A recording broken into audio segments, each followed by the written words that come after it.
મહેસાણા જિલ્લાના ધુમાસણ ખાતે શિક્ષણ સમિતિ સંચાલિત શ્રી જીવણસિંહજી જુવાનસિંહજી સોલંકી પ્રાથમિક શાળાનું મુખ્યમંત્રીના હસ્તે લોકાર્પણ કરવામાં આવ્યું। રાજ્યના સર્વાંગી વિકાસમાં શિક્ષણની ભૂમિકા સર્વોપરી હોવાનું સ્પષ્ટ કરતા મુખ્યમંત્રી ભૂપેન્દ્ર પટેલે જણાવ્યું હતું કે શિક્ષણ વિના વિકાસની કલ્પના અધૂરી છે। ગુણવત્તાસભર શિક્ષણ જ દેશના ભવિષ્યને મજબૂત બનાવે છે। નમો લક્ષ્મી અને નમો સરસ્વતી યોજનાથી દીકરીઓના શાળામાં હાજરીમાં નોંધપાત્ર વધારો થયો છે। મહેસાણા જિલ્લાના ધુમાસણ ખાતે જિલ્લા શિક્ષણ સમિતિ સંચાલિત શ્રી જીવણસિંહજી જુવાનસિંહજી સોલંકી પ્રાથમિક શાળાના લોકાર્પણ પ્રસંગે મુખ્યમંત્રીએ આ વાત કહી હતી। મુખ્યમંત્રીએ જણાવ્યું કે વડાપ્રધાન નરેન્દ્ર મોદીના નેતૃત્વમાં દેશે આર્થિક વિકાસ, વિદેશી રોકાણ અને રોજગારી ક્ષેત્રે નોંધપાત્ર પ્રગતિ કરે છે, પરંતુ આ વિકાસને ટકાવી રાખવા માટે શિક્ષણ ક્ષેત્રમાં સતત અને મજબૂત રોકાણ અનિવાર્ય છે। દીકરીઓના શિક્ષણને પ્રોત્સાહન આપવા માટે રાજ્ય સરકારે શરૂ કરેલી નમો લક્ષ્મી યોજના અને નમો સરસ્વતી યોજના આજે અસરકારક સાબિત થઈ રહી છે। નમો લક્ષ્મી યોજના હેઠળ ધોરણ 9 થી 12ના વિદ્યાર્થીઓને ₹50,000 સુધીની સહાય અને નમો સરસ્વતી યોજના અંતર્ગત વિજ્ઞાન પ્રવાહના વિદ્યાર્થીઓને ₹25,000ની સહાય આપવામાં આવી રહી છે। આ યોજનાઓના પરિણામે રાજ્યમાં શાળાઓમાં દીકરીઓની હાજરીમાં આશરે 73% વધારો નોંધાયો છે, જ્યારે ધોરણ 12માં દીકરીઓના પ્રવાસમાં 14% વધારો થયો છે। શાળાનું નિર્માણ દાતાશ્રીઓના સહયોગથી થયો હોવાનો ઉલ્લેખ કરી મુખ્યમંત્રીએ આ પ્રયાસને સામાજિક સમરસતા અને જનભાગીદારીનું ઉત્તમ ઉદાહરણ ગણાવ્યું છે। તેમણે સૌનો સાથ, સૌનો વિકાસ, સૌનો વિશ્વાસ, સૌનો પ્રયાસના મંત્રને સાકાર કરવા અપીલ કરી છે।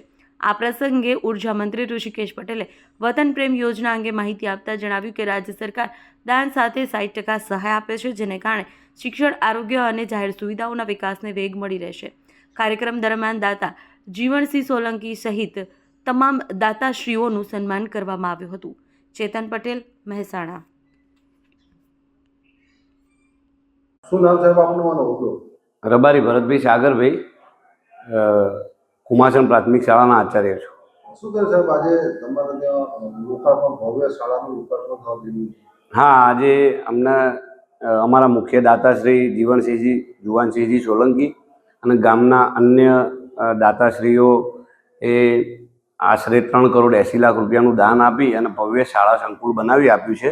તેનું ઉદ્ઘાટન માનનીય મુખ્યમંત્રી શ્રી ભૂપેન્દ્રભાઈ પટેલ, ઋષિકેશભાઈ પટેલ સાહેબ, નીતિનભાઈ પટેલ સાહેબ, માનનીય પ્રદ્યુમન વાજા સાહેબ, માનનીય રીવાબા જાડેજા સાહેબની ઉપસ્થિતિમાં માનનીય મુખ્યમંત્રી શ્રી ભૂપેન્દ્રભાઈ પટેલ સાહેબના હસ્તે થવા જઈ રહ્યું છે, એનો આ કાર્યક્રમ છે। શું કહેશો, તમારી આ પ્રાથમિક શાળા જે પ્રાઇવેટ પ્રાથમિક શાળાઓને ટક્કરમાં આવી રહી છે? હા, એ ગામ લોકોનો ખૂબ સહકાર છે, ગામ લોકોનો ખૂબ ઉત્સાહ અને આનંદ હતો। ગામે જ આખું આયોજન કરેલું છે કે આપણે સુંદર અને ભવ્ય શાળા બનાવી છે, જેમાં જરૂરિયાત મુજબના બાળકો ભણી શકે અને એમના જીવનની પ્રગતિ કરી શકે। બાળકો અત્યારે પ્રાઇવેટ શાળાઓ તો બાળકો વધે છે, અહીંયા સરકારી શાળામાં હવે બાળકો કેવી બિગાડ છે? હા, હવે બાળકો છેલ્લા 1 વર્ષમાં અમારા 12 દાખલો લઈને ગયેલા બાળકો પણ શાળામાં પ્રવેશી ચૂક્યા છે અને અમે ખૂબ સારી મહેનત કરી અને તમામ બાળકોને સરકારી પ્રાથમિક શાળામાં ભણાવવા માટે પ્રયત્નો કરી અને લાવીશું, આવશે પણ ખરા। કેટલા બાળકો શાળામાં અભ્યાસ કરે? 345 બાળકો છે। એમાં રાજપૂત સમાજના છે, દેવી પૂજક સમાજ છે, ઠાકોર સમાજ છે, રાવળ સમાજ છે, પટેલ સમાજ છે, રબારી સમાજ છે। કેટલો લાભ થશે બાળકોને આવી આધુનિક શાળાથી? આધુનિક શાળાથી, આધુનિક સંકુલથી બાળકોના આ સુંદર વાતાવરણમાં વિવિધ સાંસ્કૃતિક પ્રવૃત્તિઓ અને મૂલ્ય શિક્ષણ પણ આપવાનું છે। રમતનું સરસ મેદાન બનાવ્યું છે। બાળકનો સર્વાંગી વિકાસ થાય એ માટે શાળામાં તમામ આધુનિક સગવડો પૂરી કરેલ છે। શું નામ આપનું દાદા? જીવણસિંહ જુવાનસિંહ સોલંકી। શું કહેશો, તમે તમારી ગામની પ્રાથમિક શાળામાં હાથ પર 1.51 કરોડ રૂપિયાનું દાન કર્યું, આ તમને વિચાર કેવી રીતે આવ્યો અને કેમ દાન કર્યું? નહીં તો સ્કૂલનું મકાન જર્જરિત થઈ ગયું હતું અને આખા ગામને બધાને મળીને એનું પ્લાનિંગ કર્યું હતું કે સ્કૂલ નવી બનાવવી। પછી અમે ત્યાં ડીપીઓ સાહેબને મળ્યા હતા મહેસાણા, એમને સજેશન આપ્યું કે તમે આવી રીતનું કરો। પછી એ પ્રમાણે અમે નક્કી કરી દીધું કે આખા ગામમાં બધાએ મળીને આપણે આ પ્રોજેક્ટ આખો ઊભો કરવો, સ્કૂલ ઊભી કરવી। સૌથી મોટા દાતા તરીકે તમે ભાગ લીધો અને આ બાળકોના ભવિષ્ય પર કેટલી અસર પડશે? બાળકોનું ભવિષ્ય આનંદ તો ઉજળું બનશે. અને મારું આ સ્કૂલમાં હું ભણેલો છું અને મારા બાળકો નથી ભણ્યા પણ હું ભણેલો છું. અને એકચ્યુઅલી એજ્યુકેશનથી જ માણસ ઊંચો આવે. ઘરમાં એક વ્યક્તિ જો એજ્યુકેશન મેળવશે ને તો આખું ઘર ઊંચું આવશે.